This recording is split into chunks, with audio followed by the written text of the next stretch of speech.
Students நம்ம இன்றைக்கி என்ன பார்த்துட்ருக்கோன்னா என்சிஆர்டி 10th ஸ்டாண்டர்ட் மேத் புக்கில் 3rd யூனிட்டில் ஃபஸ்ட்டு எக்ஸசைஸ் 3.1 பார்த்துட்ருக்கோம் லீனியரில். இப்போ தேர்ட் சம்மில் already first sum second sum முடிச்சிட்டோம். இப்போ என்ன சம் பார்க்க போகிறோம்? தேர்ட் சம் பார்க்க போகிறோம். இதோட சொல்யூஷன் எப்படி கன்சிஸ்டண்ட்டான்னு கண்டுபிடிக்கிறது. இது ஒன்றுமே கிடையாது, ஈஸியான சம் தான். இது வந்து 2 சம்மையும் எழுதி வச்சுருக்குறோமா. இப்போ இதில் வந்து கன்சிஸ்டண்ட்டான்னு கண்டுபிடிக்கிறதுக்கு முன்னாடி இதை வந்து ஜென்ரல் ஃபார்முக்கு நம்ம மாற்றணும். இந்த ஈக்குவேஷனை இது வந்து ஜென்ரல் ஃபார்மில் இல்லையா, எப்படி இருக்குது? ஒரு 3/2x plus 5/3y is equal to 7 இந்த ஃபார்மில் இருக்குது.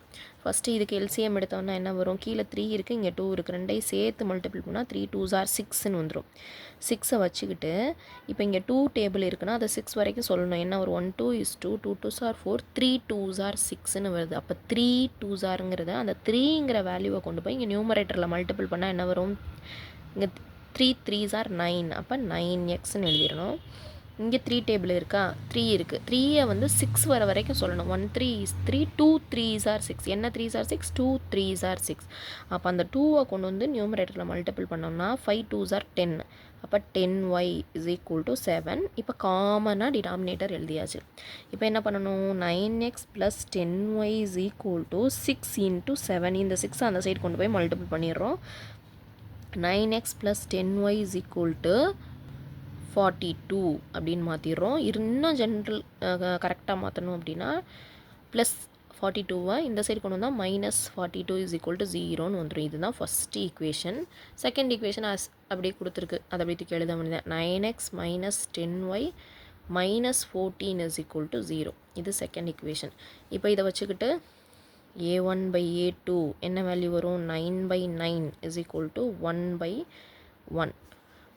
இதே மாதிரி என்ன வரும்? b1/b2 is equal to என்ன வரும்? b1ஓட வேல்யூ இந்த இருக்குது 10, b2ஓட வேல்யூ -10 is equal to 1/-1 அப்படின்னு வந்துருச்சு ஆன்சர்.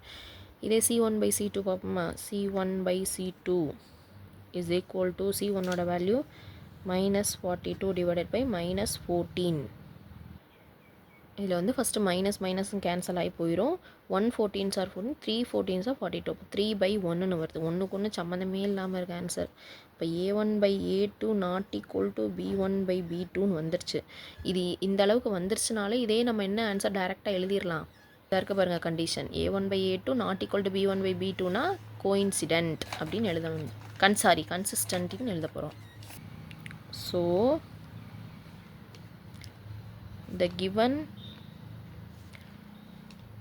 linear equations are